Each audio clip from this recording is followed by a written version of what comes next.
In this video, we're going to take a look at the Maven Lifecycle plugin. So we've been talking about these, but let's take a little closer look at each one of them. So we have the Maven Clean plugin, and this guy only has one goal, and that is to clean. And his purpose in life is to remove any files generated during the build process. And by default, it removes everything from the target directory. So Maven, by default, is going to create a directory called target, and then all the build artifacts are going to be generated under the target directory. And this is going to be true for the project root and any submodules that we define it. So it's going to go through, if we have a multi-module project, it's going to delete the target directory from all of the submodules, as well as if there is one for the parent. So depending on your project configuration, that can vary a little bit, but just keep in mind, this is going to basically delete all the build artifacts that were generated. Next up is the Maven compiler plugin.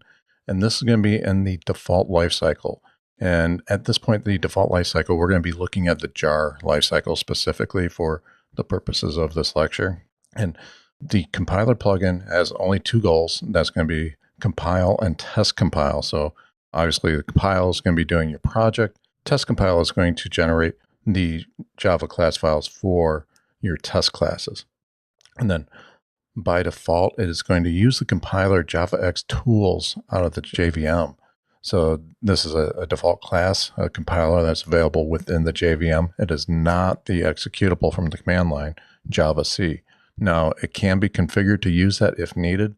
I've never had a need to override this. The default setting has always worked just fine for me. So if you need to do it, you can, but don't worry about it. Now, the default source and target language levels are going to be Java 1.6. This is rather dated. The Apache team, right in the documentation, they encourage these values to be set. I typically do, and that's a good habit, especially if you're using Java 1.8 or Java 11. Definitely should be setting those.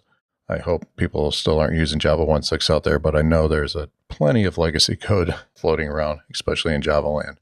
So, but for more modern projects, you definitely should be setting those. Now, the resources plugin, this is also going to be in the default lifecycle, and it's got three goals. Obviously, resources, test resources. So those two are kind of coincide with your project classes and your test classes. So that's going to be handling the resources for those. And finally, there's a utility goal called copy resources. This typically is a utility to move files from one place to another.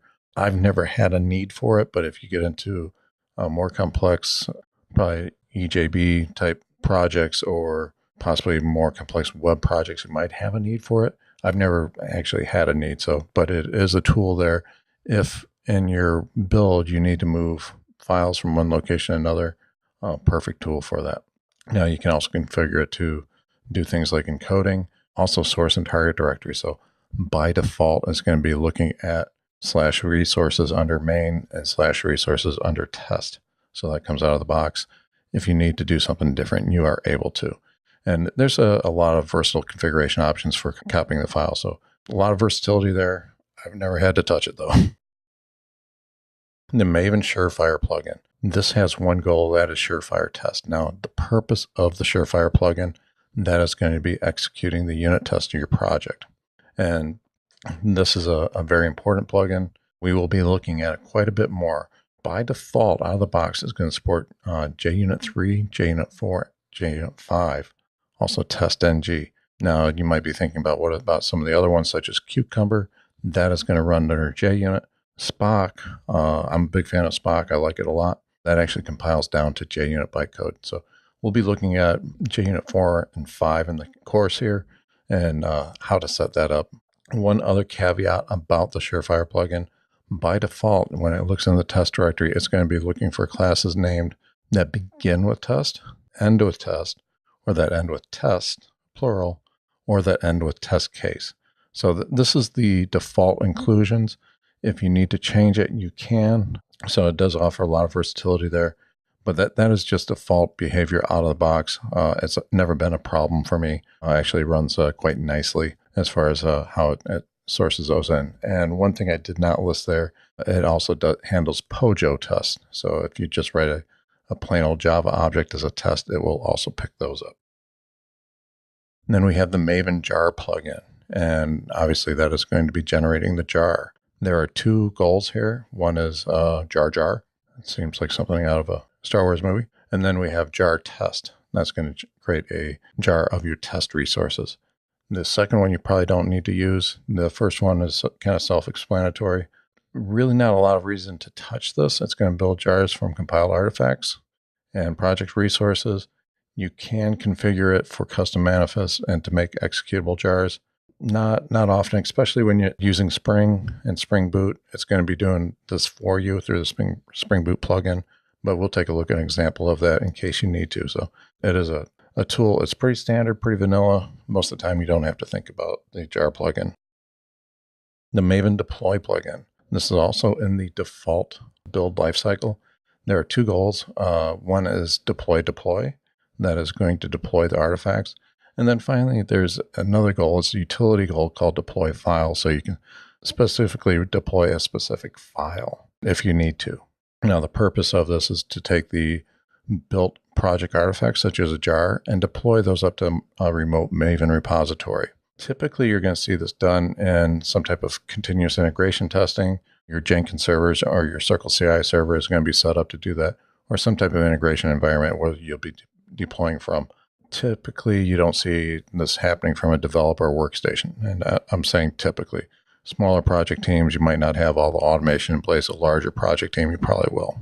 Now, the target of where the artifacts go, all that configuration is going to be in part of the POM. Most of the plugins we looked at, you'd be setting up configuration as part of the plugin configuration. Here, the attributes for deployment are actually built into the Maven POM, and we'll be taking a look at examples of that coming up in the course. This one we'll be talking about quite a bit. The Maven site plugin. Like I said, all the Maven websites are generated with the site plugin. Pretty versatile tool. You can really generate quite a bit for your website. I think things are looking a little bit dated, but that could be my humble opinion. But it is a nice tool. I don't see a lot of companies using it, to be honest. A lot of open source projects sure do, especially the Apache guys, obviously. But this guy has 7 goals. Site is going to generate the site. Deploy is going to deploy the site. Remember, we talked about the Wagon, Apache Wagon plugin. And this is basically the Rails that we are going to be moving stuff across. Run is a nice utility. So if you built the site, you can use the run goal to bring up a Jetty web server and run it locally on your system. And then there's a stage set. This is going to generate the site to local staging directing. This is going to be handy if you need to set up the site and test any links and whatnot. This is going to be like the generated HTML that's ready to deploy as a bundle up to your target server. And then stage deploy, this is different from deploy. So you have 2 deployment targets. One is going to be a staging environment. So this is a remote directory that you can stage your website to for testing. So that is different to deploy. So I imagine a lot of people are going to go to stage first, make sure everything's good, and then roll from stage to deploy. And then we have a couple more goals on this Maven site plugin. The attached descriptor is going to add a site XML file. And this is basically a site map file that's going to be used by search engines. This goal is going to attach it to the files for deployment. Site jar is going to bundle the site into a jar for deployment to a repository. So remember, a jar is just a zip file, so we can zip the site up and deploy it up to a Maven repository. And then effective site, this is a goal that actually generates the site XML file. So a little confusing how these work together. I'm sure there's a nice workflow for that. I haven't used the site XML file for a long time, so we'll take a closer look at that if we need to. But the effective site is going to generate it. The site attached descriptor adds it to the deployment files. Minor distinction between the 2 goals. And then finally, in the rest of this section, we're going to be going through examples. We'll get some hands-on coding of examples using these plugins. Or in some cases, we'll take a review of some of the documentation, how they can be used.